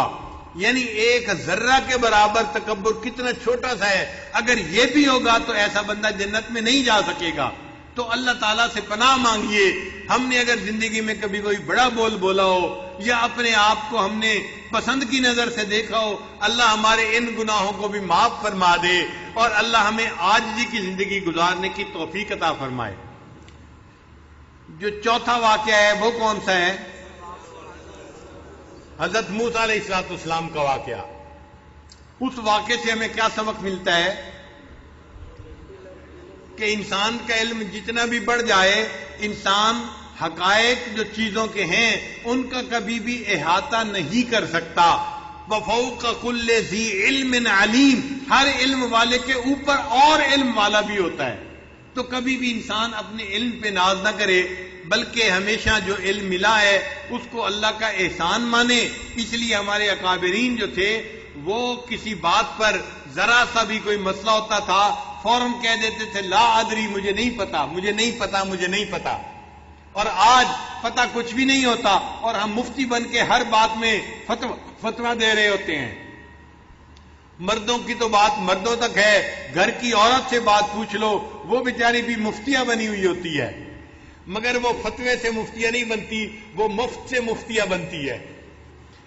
پتہ نہیں ہوگا اور فتویٰ دے دیں گے یہ تو ایسے ہے اور یہ تو ایسے ہے، اور پھر ساتھ یہ بھی کہیں گے کہ میرے خیال میں ایسے ہے۔ بھائی شریعت کی بات پوچھ رہے ہیں، تمہارا خیال تو نہیں پوچھ رہے، اپنے خیال کو اپنے پاس رکھو، ہمیں تو شریعت کی بات چاہیے۔ تو اس لیے انسان پوری کائنات کے اندر جو نظام ہے اس کی حقیقت تک کبھی بھی نہیں پہنچ سکتا، اس کی حقیقت کو اللہ جانتا ہے، یا جس کو اللہ وہ علم عطا فرمائے وہ بندہ جانتا ہے۔ اس واقعے کو اس لیے بیان کیا، یہ سائنس کا زمانہ ہے، نئی نئی دریافتیں ہوں گی اور لوگ نئے نئے کام کریں گے اور یوں محسوس ہوگا کہ ہم یہ کام کر رہے ہیں۔ آج کل ایک سائنس کی شاخ ہے، اس کو کہتے ہیں جینیٹک انجینئرنگ۔ یہ جینیٹک انجینئرنگ عجیب ہے کہ اللہ تعالیٰ نے انسان کو جس طرح سے پیدا کیا، ڈی این اے کے اندر وہ فائل ہے، اس کے اندر پورا کوڈ لکھا ہوا ہوتا ہے۔ انسان اس کوڈ کو آج سمجھنے کی کوشش کر رہا ہے، ان کوڈ کر رہا ہے۔ 3000 سے زیادہ اس کے کوڈ کھول لیے ہیں، پتہ چل گیا بندے کی آنکھیں کالی کیوں ہوتی ہیں، نیلی کیوں ہوتی ہیں، رنگ سفید کیوں ہوتا ہے، رنگ کالا کیوں ہوتا ہے، بال سیدھے کیوں ہوتے ہیں، بال کرلی کیوں ہوتے ہیں۔ اب جب پتہ چلتا جا رہا تو اگر ڈی این اے کے اندر انسان اپنی مرضی کی تبدیلی کر لے تو جیسی تبدیلی کرے گا ہونے والا بچہ ویسا ہی پیدا ہوگا، تو آنے والا بچہ انسان کی من مرضی کا پیدا ہوگا۔ اللہ نے انسان کو اتنا علم عطا فرما دیا، یعنی ماں کے پیٹ کے اندر کاسمیٹک ورک ہوگا۔ ماں باپ جو ہے وہ پہلے جا کے ڈاکٹر کو بتائیں گے ہم ایک بیٹا چاہتے ہیں اور اس کی آنکھیں ایسی ہوں اور اس کا رنگ ایسا ہو، اس کے بال ایسے ہوں، اور ڈاکٹر ان کی اسپیسیفکیشن لے کر ڈی این اے کے اندر ویسی تبدیلیاں کرے گا، اور پھر اس کے ذریعے سے وہ عورت حاملہ ہو جائے گی اور اس کا بیٹا اسی طرح ہوگا جیسے اس کی اسپیسیفکیشن بتائی گئی ہے۔ تو آنے والے وقت میں چونکہ ایسا بھی ہونا تھا تو انسانوں کے ایمان اللہ سے ہٹ جانے تھے اور اپنے آپ کو انہوں نے خالق سمجھنا شروع کر دینا تھا۔ اللہ نے ان کے ایمان کو بچانے کے لیے یہ واقعہ بیان فرما دیا۔ لوگوں تم علم جتنا بھی حاصل کرتے رہو تم کائنات کی حقیقتوں کا علم کبھی بھی پورا حاصل نہیں کر سکتے. لہذا تم اپنے آپ میں ہی رہو, اپنی چادر سے پاؤں مت پھیلاؤ. لہذا اللہ کو ہی اپنے سے بڑا علم والا سمجھو اور اللہ کے علم کے مطابق اپنی زندگی گزارو. یہ ہمیں پتہ چلتا ہے حضرت موسیٰ علیہ السلام کے اس واقعے سے. 5واں واقعہ کون سا ہے؟ سکندر ذوالقرنین کا واقعہ. اس واقعے میں ہمیں کیا سبق ملتا ہے؟ دیکھیں, سکندر ذوالقرنین بادشاہ نہیں تھا, اللہ کا ایک نیک بندہ تھا, ولی تھا, عبد صالح تھا, اور اللہ نے اس کو دنیا کی نعمتیں عطا فرما دی تھی, لوگوں کے دلوں پہ حکومت عطا فرما دی تھی, اسباب کا علم بھی دیا تھا اور اسباب بھی دے دیے تھے. جہاں ان کو اسباب کی ضرورت ہوتی تھی وہ سب اسباب ان کو مہیا ہو جاتے تھے اور وہ اس کو اپنے جو ہے وہ ضرورت کے مطابق استعمال کر لیتے تھے. اسی علم کی وجہ سے انہوں نے پتھر اور لوہے کی بنا کر ایک دیوار پہاڑوں کے درمیان بنائی جس کو سد کہا گیا. یہ سد آج دنیا میں مختلف جگہوں پہ موجود ہے. بعض مفسرین کہتے ہیں کہ چین کی دیوار سد ہو سکتی ہے, مگر نہیں, چونکہ چین کی دیوار فقط پتھر کی بنی ہوئی ہے, اس میں لوہا استعمال نہیں ہوا. قرآن مجید میں جس کو سد کہا گیا اس میں لوہے کا استعمال یقینی ہے. اچھا, ایک دیوار اور بھی ہے, وہ بخارا اور تریمس کے درمیان دربند ایک علاقہ ہے. دربند وہاں بھی اسی طرح تھا کہ لوگوں کو ڈاکوؤں سے تنگی تھی اور ایک درہ تھا جہاں سے ڈاکو باہر سے آ جایا کرتے تھے. انہوں نے اس در کو بند کر دیا تھا اور شہر کا نام دربند پڑ گیا. لہذا یہ دربند کی سد بھی مشہور ہے, مگر یہ بھی پتھروں کی بنی ہوئی ہے, یہ بھی وہ سد سکندری نہیں ہو سکتی. ایک اور دیوار ہے جو قفقاز کے علاقے میں ہے, کوکاس جس کو کہتے ہیں, یعنی جہاں چچینیا ہے اس کے قریب ایک علاقہ ہے. وہاں پر 2 پہاڑ ہیں اور ان کے درمیان ایک دیوار ہے, اور اس دیوار کے ایک سائڈ پہ پتھر بھی ہیں اور دوسری سائڈ پہ اس کے اندر لوہا آج بھی نظر آتا ہے. کیونکہ اس میں لوہا بھی ہے تو مفسرین کا اس بات پر اجماع ہے کہ یہ وہ کوکاس کے علاقے کی بنی ہوئی دیوار ہے جو سد سکندری تھی, جس کو سکندر ذوالقرنین نے بنایا تھا. اللہ نے ان کو علم عطا کیا تھا. اب یہ پورا واقعہ ہم نے تو سن لیا, مگر اس میں سے سبق ہمیں کیا ملا, یہ پوچھنے کی بات ہے. اس واقعے سے ہمیں 2 سبق ملتے ہیں. ایک سبق تو یہ ملتا ہے کہ سکندر ذوالقرنین جہاں گئے تھے وہ ان کے رشتہ دار نہیں تھے, وہ ان کے دوست نہیں تھے, وہ تو ان کو جانتے ہی نہیں تھے, ان کی زبان نہیں جانتے تھے. لا یقادون یفقہوا قولا, ان کی بات ہی نہیں سمجھتے تھے. مگر انہوں نے ان سے فریاد کی کہ جی ہمیں آپ ظالموں سے بچائیے, ہم آپ کو پیسہ دیتے ہیں, خراج دیتے ہیں. انہوں نے کہا مجھے خراج کی ضرورت نہیں, میری ہیلپ کر دو, میں تمہیں دیوار بنا دیتا ہوں. اس کا مطلب یہ کہ سکندر ذوالقرنین وہ بندے تھے جو اللہ کے بندوں کو نفع پہنچاتے تھے, اللہ کے بندوں کو نفع پہنچاتے تھے اللہ کے لیے. کس کے لیے نفع پہنچاتے تھے؟ اللہ کی رضا کے لیے, پیسہ نہیں مانگتے تھے. اچھا دیکھو, جو بھی نیک لوگ ہوتے ہیں نا وہ اللہ کے لیے کام کرتے ہیں. دیکھیں, موسیٰ علیہ السلام نے 2 لڑکیوں کی بکریوں کو پانی پلایا, اس پر انہوں نے ان سے پیسے مانگے؟ بغیر پیسے کے اللہ کی رضا کے لیے پانی پلایا. حضرت خضر علیہ السلام نے 2 یتیم بچوں کی دیوار بنائی, اس کے اوپر انہوں نے ان سے پیسہ مانگا؟ کیوں بنائی؟ اللہ کی رضا کے لیے بنائی. سکندر ذوالقرنین نے دیوار بنائی 2 پہاڑوں کے درمیان, چھوٹا کام نہیں, بڑا کام ہے. اور یہ کام انہوں نے جو کیا تو کس کے لیے؟ پیسے کے لیے کیا. حالانکہ قوم تو کہتی تھی کہ ہم جمع کر کے پیسے آپ کو دے دیں گے. انہوں نے انکار کر دیا, مجھے پیسہ نہیں چاہیے, مجھے اللہ کی رضا چاہیے. تو اللہ تعالیٰ اس سے سبق دینا چاہتے ہیں, اگر اللہ تعالیٰ تمہیں دنیا میں ایسی حیثیت دے کہ تم مخلوق کے کام آ سکتے ہو, اللہ کے بندوں کو اللہ کے لیے فائدہ پہنچاؤ, اللہ کے بندوں کو اللہ کے لیے فائدہ پہنچاؤ. وَأَمَّا مَا يَنْفَعُ النَّاسَ فَيَمْكُثُ فِي الْأَرْضِ, یہ سبق لیا گیا. تو ایک سبق تو سکندر ذوالقرنین کے واقعے میں ہمیں یہ ملتا ہے. سمجھ آ گئی اس بات کی کہ ہم نے اس کو زندگی کا مقصد بنانا ہے, اللہ کے بندوں کی خدمت اللہ کی رضا کے لیے کرنی ہے, اللہ کے بندوں سے تکلیف ہٹانی ہے اللہ کی رضا کے لیے, شہرت کے لیے نہیں, بڑا بننے کے لیے نہیں، کس کے لیے کرنی ہے؟ اللہ کی رضا کے لیے کرنی ہے۔ اور دوسرا سبق یہ ملتا ہے کہ اگر اللہ تعالیٰ کسی کو حیثیت دے تو وہ اللہ کی زمین پر اللہ کے حکم کو جاری کرے۔ سکندر ذوالقرنین کو حکم ملا تھا، اللہ تعالیٰ نے کہا آپ چاہو تو ان لوگوں کو جا کر قتل کر دو، یا چاہو تو ان کو دین کی دعوت دو۔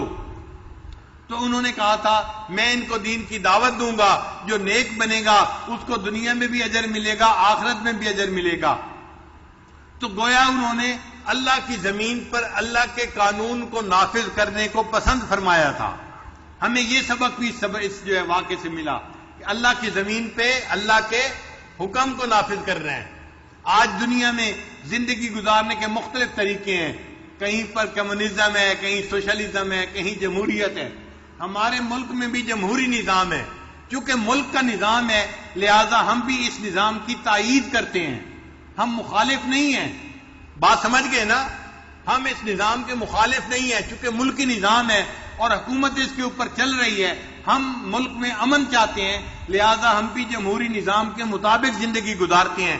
لیکن اگر کوئی دل کی خواہش پوچھے تو ہمارے دل کی خواہش کیا ہے بتائیے؟ کہ ہمارے ملک کے اندر اللہ شریعت کو نافذ فرما دے، ہمارے ملک کے اندر اللہ کی زمین کے اوپر اللہ کا حکم نافذ ہونا چاہیے، اللہ کی زمین کے اوپر اللہ کا حکم نافذ ہونا۔ اس لیے تو ہم دعائیں کرتے ہیں، اے اللہ آپ نے ہمیں اتنا خوبصورت ملک دیا ہے، ایک نعمت دی ہے، اب اس ملک کو دین کا قلعہ بنا دیجئے تاکہ ہم اللہ کے حکموں کے مطابق یہاں زندگی گزار سکیں۔ شان جمہوری طرز جمہوری نہ شان کج کلاہی چاہیے، طرز جمہوری نہ شان کج کلاہی چاہیے، جس کے بندے ہیں اسی کی بادشاہی چاہیے۔ ہم اللہ کے بندے ہیں اور ہمیں اس زمین کے اوپر اللہ کی بادشاہی چاہیے۔ تو اس واقعے سے کیا ملتا ہے سبق؟ کہ اگر اللہ ہمیں ایسی توفیق دیں تو ہم اللہ کی زمین کے اوپر اللہ کے حکم کو نافذ کرنا پسند کریں گے۔ لہذا وہ جماعت جو شریعت کو نافذ کرنے کے لیے کوششیں کر رہی ہے، ہمیں چاہیے کہ دعائیں ان کے لیے کریں، ان کا تعاون کریں اور ان کے ساتھ اپنی ہمدردیاں رکھیں تاکہ اللہ تعالیٰ ان کے نیک مقصد کے اندر کامیاب فرمائے۔ مگر اس کے لیے فساد نہیں مچانا۔ بعض لوگ بیوقوف ہوتے ہیں، وہ کوئی بات کرنے کے لیے ہاتھ میں ڈنڈا اٹھا لیتے ہیں۔ ہم جانور نہیں ہیں، ہم انسان ہیں، ہم نے قانون کے مطابق رہنا ہے، ہم نے دوسروں کے حقوق کا خیال رکھنا ہے، ہم نے کوئی زبردستی ایسا کام نہیں کرنا۔ ہاں اگر کریں گے تو طور طریقے اور قانون کے مطابق کریں گے۔ لہذا جو لوگ پارلیمنٹ کے ذریعے سے کوششیں کر رہے ہیں کہ اللہ کی زمین پہ اللہ کے حکم کو نافذ کیا جائے، ہماری چاہتیں، ہماری دعائیں ان کے ساتھ ہونی چاہیے، ہماری ہمدردیاں ان کے ساتھ ہونی چاہیے، اور ہم اس دن کو دیکھنے کے لیے ترستے ہیں جب شریعت نافذ ہو، اللہ کی زمین کے اوپر اللہ کا حکم نافذ ہو جائے۔ اور ہمارے ملک کو اللہ تعالیٰ یہ توفیق عطا فرمائے۔ آپ غور کریں، پوری دنیا کے اندر کوئی ملک ایسا نہیں جو دین کے نام پہ بنا ہو۔ یہ ہمارا ملک ایسا ملک ہے جو دین کے نام پر بنا۔ پاکستان کا مطلب کیا؟ پاکستان کا مطلب کیا؟ پاکستان کا مطلب کیا؟ ہمارے باپ دادا نے یہ ملک بنایا ہی اس لیے تھا، ہم اس کو لا الہ کے نام پر بنائے تھے، اور آج بھی ہماری یہ تمنا ہے کہ اللہ تعالی ہمیں وہ دن دکھائے جب پارلیمنٹ میں شریعت بل منظور ہو اور شریعت لاگو ہو اور ہم اللہ کے بندے اللہ کی زمین پر اللہ کے حکموں کے مطابق زندگی گزارنے والے بن جائیں۔ اللہ تعالی ہمارے ملک کے حکمرانوں کو بھی یہ توفیق عطا فرمائے، ہمارے ملک کے جو محافظ ہیں جو ملک کی بھی حفاظت کر رہے ہیں اور ہماری بھی حفاظت کر رہے ہیں، اللہ اس فوج کو بھی توفیق عطا فرمائے کہ وہ بھی اس ملک میں شریعت کے قانون کو لاگو کرے اور اللہ اور اس کے رسول صلی اللہ علیہ وسلم کو خوش کر کے اس دنیا سے کامیابی لے کر واپس جائیں۔ یہ سبق ہے جو ہم واقعہ سکندر ذوالقرنین سے سیکھتے ہیں۔ لہذا سورہ کہف جو دجال کے فتنے سے بچاتی ہے وہ کس طرح بچاتی ہے؟ یہ نہ سمجھیے گا کہ صرف اس کی تلاوت کر لینے سے ہم بچ جائیں گے۔ تلاوت کر لینا برکت کا کام ہے، اس پر اجر ملے گا، یقینی بات ہے، لیکن یہ سورت ایسا سبق دیتی ہے، ایسی ذہن سازی کرتی ہے کہ کہ اس کا پڑھنے والا بندہ جب اپنے ذہن کو اس کے مطابق بنا لیتا ہے تو زمانے کے فتنوں سے مامون ہو جاتا ہے. اللہ تعالیٰ اس کے ایمان کی حفاظت فرماتے ہیں. ایسا بندہ دجال جیسے بڑے فتنے سے بھی محفوظ رہے گا. اللہ تعالیٰ ہمارے ایمان کی بھی حفاظت فرمائے. وآخر دعوانا ان الحمد للہ رب العالمین.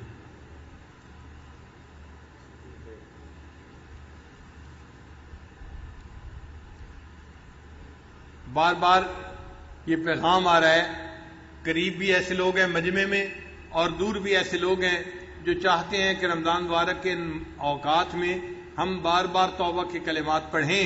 تو آج مراقبہ سے پہلے توبہ کے کلمات پڑھائے جائیں گے. دل میں یہ نیت کر لیجئے کہ اللہ ہمارے پچھلے سب گناہوں کو معاف فرما دیجئے اور ہمیں آئندہ نیکوکاری اور پرہیزگاری کی زندگی گزارنے کی توفیق عطا فرمائیے. الحمدللہ وکفا وسلام علی عبادہ الذین اصطفیٰ اما بعد. یہ کلمات سچے دل کے ساتھ پیچھے پیچھے پڑھیے. بسم اللہ الرحمن الرحیم. لا الہ الا اللہ محمد الرسول اللہ. آمنت باللہ وملائکتہ وکتبہ ورسلہ والیوم الآخر والقدر خیرہ وشرہ من اللہ تعالی والبعث بعد الموت. آمنت باللہ کما ہوا باسمائہ وصفاتہ وقبلت جمیع احکامہ اقرار باللسان وتصدیق بالقلب. اشہد ان لا الہ الا اللہ واشہد ان محمدا عبدہ ورسولہ. استغفر اللہ ربی من کل ذنب واتوب الیہ برحمتک یا ارحم الراحمین. تھوڑی دیر کے لیے مراقب ہو جائیے. آنکھوں کو بند کر لیجئے، سر کو جھکا لیجئے. دنیا اور جو کچھ دنیا میں ہے اس سے ہٹ کٹ کے اللہ کی یاد میں ڈوب جائیے. سیف اللہ مراقبہ کر لیجئے.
لا الہ الا اللہ محمد رسول اللہ. سبحان ربی العلی الوہاب. اللہم صلی علی سیدنا محمد وعلی آل سیدنا محمد وبارک وسلم. ربنا آتنا فی الدنیا حسنة وفی الآخرة حسنة وقنا عذاب النار. ربنا لا تزغ قلوبنا بعد اذ هديتنا وهب لنا من لدنك رحمة انك انت الوهاب. اے اللہ ہم سب کے صغیرہ کبیرہ گناہوں کو معاف فرما. اے اللہ ہماری خطاؤں سے درگزر فرما. اے اللہ ہمارے عیبوں کی پردہ پوشی فرما. اے اللہ جو گناہ ہم نے دن میں کیے معاف فرما, جو راتوں میں کیے ہیں معاف فرما. اے اللہ جو گناہ محفلوں میں کیے ہیں معاف فرما. اے اللہ جو گناہ تنہائیوں میں کیے ہیں معاف فرما. اے اللہ جو گناہ کر کے بھول چکے ہیں معاف فرما. اللہ جو گناہ ہمیں یاد ہیں وہ بھی معاف فرما. اے اللہ رمضان المبارک کے اس بابرکت لمحے میں اللہ ہمارے زندگی کے سب گناہوں کو نیکیوں میں تبدیل فرما. اے اللہ ہم آپ سے اپنے گناہوں کی معافی مانگتے ہیں, اللہ ہمیں معافی عطا فرما. اے اللہ ہماری مغفرت کے فیصلے فرما. اے اللہ ہم نے دنیا میں دیکھا جو مجرم اپنا اقرار کر لیتا ہے اللہ دنیا والے اس کو بھی معاف کر دیتے ہیں. اللہ ہم اپنے گناہوں کا اقرار کرتے ہیں, اللہ ہم اقراری مجرم ہیں. اے اللہ ہمارے گناہوں کو معاف کر دیجئے. اے اللہ ہم آپ کی طرف آنا چاہتے ہیں, شیطان بدبخت پیچھے لگا ہے.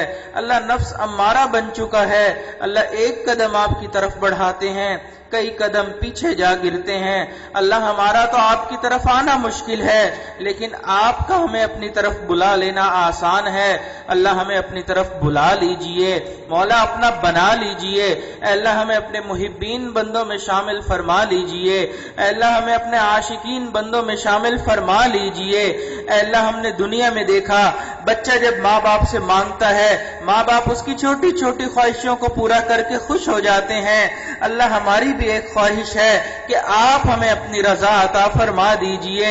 اللہ آپ ہمیں اپنی رضا عطا فرما دیجئے. اللہ ہماری مغفرت کر دیجئے. اللہ ہمارے سے خوش ہو جائیے. اللہ ہمارے سے راضی ہو جائیے. اللہ ہم اس حالت میں دنیا سے نہیں جانا چاہتے کہ ہم اپنے گناہوں کی وجہ سے آپ کو ناراض کر دیں. اللہ آپ ہمیں راضی کر دیجئے. اللہ ہمارے سے بھی راضی ہو جائیے. اللہ ہمیں دنیا میں جس طرح آپ نے عزتوں بھری زندگی دی اللہ آخرت میں بھی ہمارے ساتھ عزتوں والا معاملہ فرما لیجئے. اللہ اگر آپ نے آخرت میں ہمارے ساتھ اللہ ہمارے نامہ اعمال کو کھول دیا, اللہ ہم تو دنیا میں دو بندوں کے سامنے کی ذلت برداشت نہیں کر سکتے. اللہ پوری انسانیت کے سامنے کی ذلت کیسے برداشت کریں گے. اللہ قیامت والے دن کو سب سے زیادہ خوشیوں والا دن بنا دیجئے. اللہ قیامت والے دن ہماری مغفرت کے فیصلے فرما دیجئے. اللہ بلا حساب کتاب جنت عطا فرما دیجئے. اللہ بغیر حساب کتاب کے جنت عطا فرما دیجئے. اللہ آپ کی ایک نگاہ کی بات ہے, ہماری زندگی کا سوال ہے. اللہ ایک نگاہ کرم فرما دیجئے. اللہ ایک نگاہ کرم ڈال دیجئے. اللہ ایک نگاہ رحمت ڈال دیجئے. اللہ اٹھنے سے پہلے محبت کی نظر سے دیکھ لیجئے. اللہ ایک مرتبہ محبت کی نظر سے دیکھ لیجئے. مولا ایک مرتبہ محبت کی نظر سے دیکھ لیجئے. اللہ اگر آپ نے محبت کی نظر ڈال دی ہماری بگڑی بن جائے گی. اللہ ہمارے دل سیدھے ہو جائیں گے. اللہ ہم راہ راست پر آ جائیں گے. مولا ایک محبت کی نظر ڈال دیجئے. اللہ یہ دعا مانگتے ہوئے ڈر بھی لگتا ہے آپ کی طرف سے آواز نہ آ جائے, محبت کی نظر میں تمہارے اوپر کیوں ڈالوں. محبت کی نظر تو میں بلال پہ ڈالتا تھا, محبت کی نظر تو میں سمیہ پہ ڈالتا تھا. تم اپنے اعمال کو دیکھو, میری نافرمانی کر کے میری زمین کو گندا کرتے ہو. اللہ ہم مانتے ہیں لیکن مولا آپ ہمارے گناہوں کو نہ دیکھیے, اپنی رحمت کو دیکھ لیجئے جس کے آپ نے قرآن پاک میں جگہ جگہ تذکرے کیے ہیں. مولا ہمارے نامہ اعمال کو نہ دیکھیے, گنبد خضرا کے مکی کو دیکھ لیجئے جس نے راتوں میں ہمارے لیے آنسو بہائے. اللہ آپ کو آپ کے محبوب کے آنسوؤں کا واسطہ, اللہ ہمارے گناہوں کو معاف کر دیجئے. اللہ اگر آپ نے ہمارے گناہوں کو معاف نہ کیا, اللہ اگر آپ نے ہمارے خطاؤں کو درگزر نہ کیا, اللہ ہم کہیں کے بھی نہ رہیں گے. اللہ ہمارے ساتھ کرم کا معاملہ فرما لیجئے. مولا رحمت کا معاملہ فرما لیجئے۔ اللہ ہم نے دنیا میں دیکھا گھر میں جو بچہ کمزور ہوتا ہے اللہ ماں باپ اس کا سب سے زیادہ لحاظ کرتے ہیں۔ اللہ ہم آپ کے کمزور بندے ہیں، اللہ ہمارا لحاظ فرما لیجئے، اللہ ہمارے ایمان کی حفاظت فرما لیجئے، اللہ دجال سے حفاظت فرما لیجئے، دجالی فتنوں سے ہماری حفاظت فرما۔ اے اللہ مجمع میں جس کسی کی دعائیں آپ کو پسند آ رہی ہیں اللہ ان کی دعاؤں کو قبول فرما، اللہ ان کے صدقے ہماری بھی دعاؤں کو قبول فرما۔ اے اللہ اٹھنے سے پہلے رمضان المبارک کے اس وقت میں اللہ ہماری مغفرت کے فیصلے فرما۔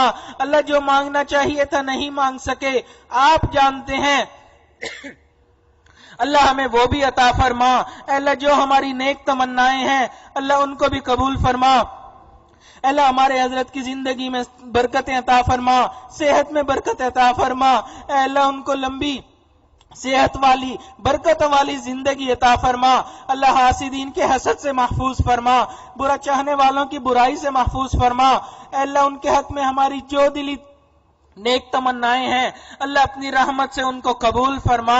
اے اللہ ہم سب کی جان مال عزت آبرو کی حفاظت فرما۔ اے اللہ جو مانگنا چاہیے تھا نہیں مانگ سکے مولا اپنی رحمت سے ہمیں وہ بھی عطا فرما۔ اے اللہ ہماری ان دعاؤں کو اپنی رحمت سے قبول فرما۔